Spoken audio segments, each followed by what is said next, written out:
Bismillah, salam alaikum. Mes chers élèves, soyez les bienvenus dans notre chaîne électronique Oustad Plus, présentée par le professeur de physique-chimie, Monsieur Azdin El-Minawi. On va voir dans cette vidéo la partie numéro 2, qui est la suite de la leçon des oscillations libres dans un circuit RLC en série. Dans la partie 1, on a vu l'étude expérimentale, alors que dans cette partie, on va voir l'étude théorique, toujours du circuit RLC série, avec un condensateur initialement chargé. Bien. On commence par le premier cas, où R égale 0, et n'oublions pas que R, c'est la résistance équivalente des circuits qui est égale à la somme des deux résistances. Alors, ce circuit, dans ce cas-là, on va l'appeler LC, parce que ce circuit, il n'a pas de résistance. C'est un circuit idéal. Bien. Je vous donne le circuit de ce cas-là. Il comporte un condensateur et une bobine. Regardez L et j'ai pas marqué R, ça veut dire R égale à 0. Et son conducteur ohmique, c'est un circuit LC. Alors on va vous demander de représenter les tensions en respectant les conventions récepteurs. Regardez, le courant, il est vers le bas, donc la tension au bord du condensateur, elle est vers le haut. De même, le courant vers le haut pour la bobine, alors la tension vers le bas, UL. Alors, on va vous demander d'écrire l'équation différentielle, soit de variables UC de T, soit de variables Q de T. On va faire les deux à la fois. Alors, je commence par la loi d'additivité, comme d'habitude, des tensions. Alors, dans ce cas-là, il n'y a pas de générateur. On commence par UL plus UC et la somme est égale à quoi? 0. De même, dans l'autre partie, UL plus UC égale 0. Alors, on n'oublie pas que EL, c'est RI plus LDI, puisqu'il n'a pas de résistance, donc c'est LDI sur DT. Plus, puisque le variable c'est UC, je laisse UC égale à 0. Avec, on n'oublie pas que I, puisque j'utilise le variable UC, c'est CDUC sur DT. Dans cette équation, j'ai une dérivée. Donc je cherche la dérivée. DI sur DT, c'est C. La dérivée deux fois, c'est D carré UC sur DT au carré. Ça signifie la dérivée seconde. Je remplace. Alors, dans ce cas-là, regardez, je remplace le DI avec cette expression. Ça devient L D carré UC sur DT carré plus UC égale 0. Voilà. Je peux l'écrire autrement. Ou, alors je peux maintenant diviser par le. Alors, il y a quelque chose qui ne va pas, je crois. Alors voilà, il y a un C là. Voilà, c'est un C. Voilà. Je divise maintenant par LC. Alors, ça devient D carré UC sur DT au carré plus 1 sur LC UC égale 0. Voilà, ça c'est l'équation différentielle. De même, celle-là. Dans l'autre côté, le variable c'est Q de T. Alors je n'oublie pas que Q c'est UC.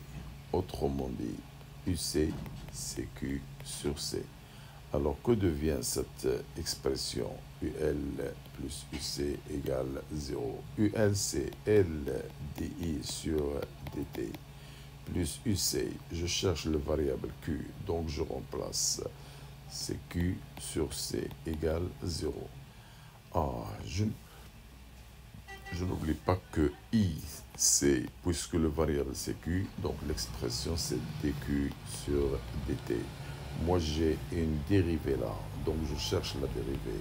La dérivée dI sur dt, c'est la dérivée 2 fois de Q sur dt carré. Je remplace, alors regardez, le dI sur dt, je vais le remplacer par cette expression.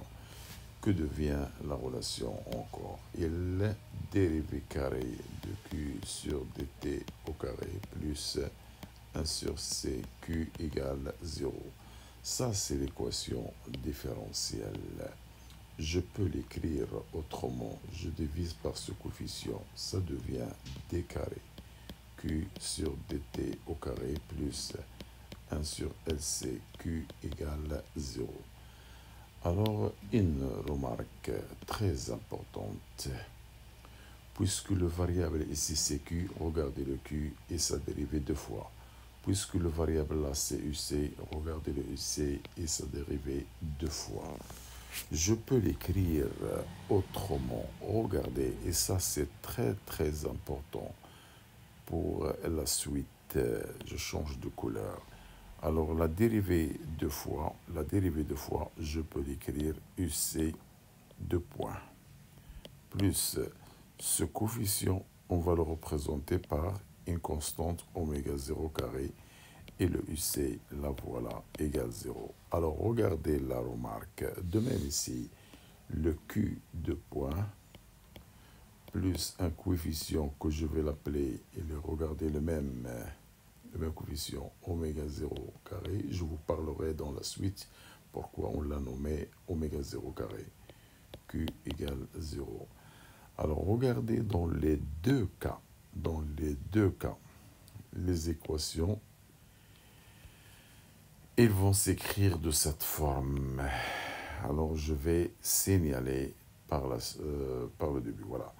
Toute équation différentielle ayant la forme, regardez, x de point, alors ici de point, x c'est uc dans ce cas-là, plus un coefficient oméga 0 carré, regardez le uc c'est x égale 0, ou bien q de point, voilà, x de point, et le q, voilà, c'est x avec un coefficient.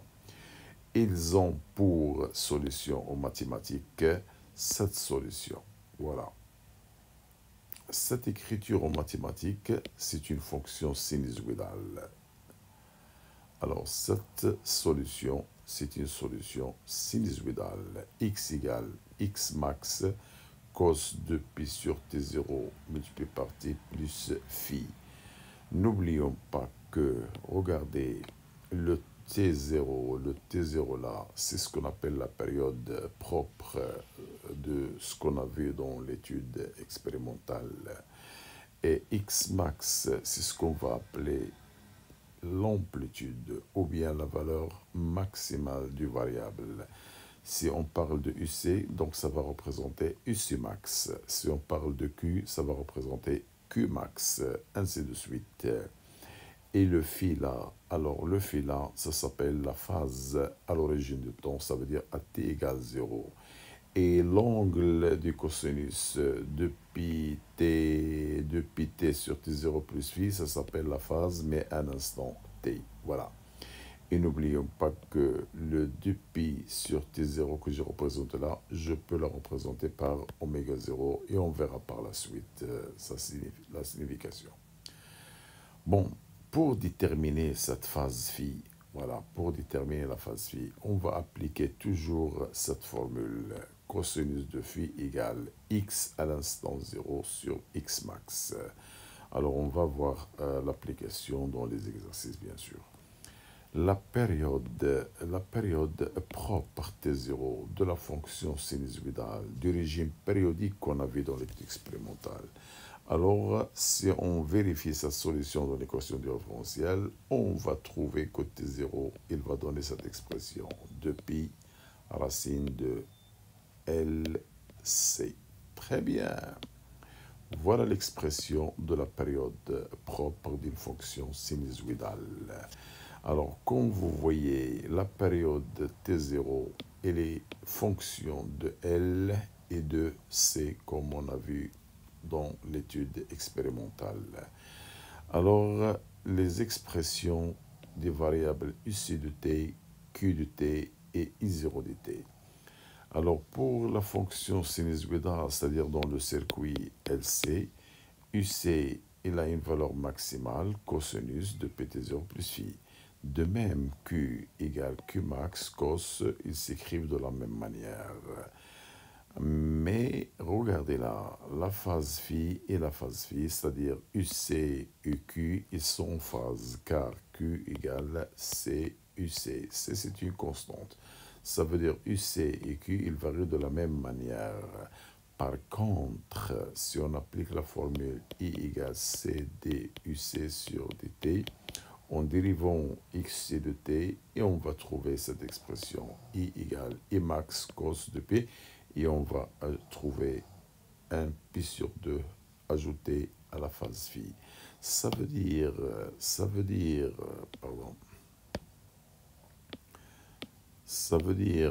que la phase dans le cas de UC au Q, elle est différente à la phase dans le cas de I. Alors, dans ce cas-là, on va dire qu'il y a, alors ça c'est une remarque, il y a un déphasage entre quoi et quoi, entre I de t et UC de t, ou bien Q de t bien sûr. Cela veut dire, si on représente les courbes, on veut dire que la UC de t, lorsqu'elle est maximale ou minimale, I de t, elle est nulle.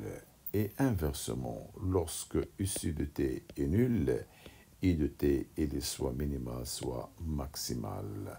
Donc, veut dire que la variation de I de t et UC de t sont déphasées.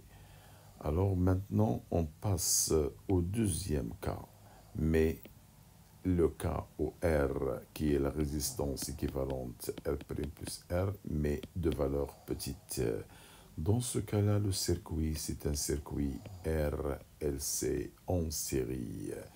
Et voilà le circuit de ce cas-là.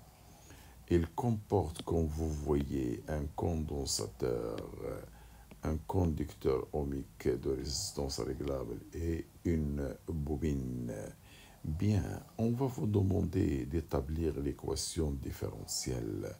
Comme d'habitude, on peut représenter les tensions. Le courant vers le bas, donc UC, il est vers le haut, c'est un récepteur.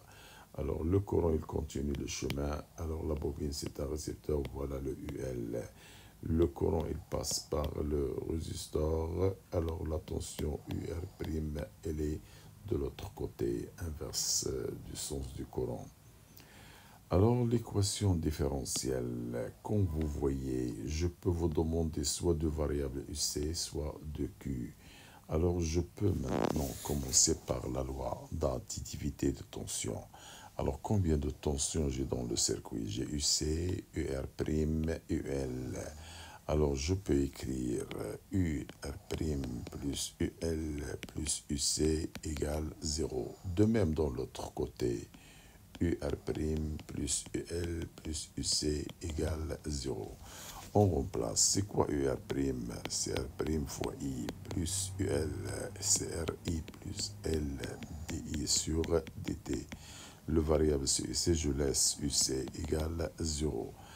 Je peux factoriser maintenant, comme vous voyez. J'ai un I là et un I là. Donc ça va devenir R' plus petit r multiplié par I plus L dI sur dt plus UC égale 0.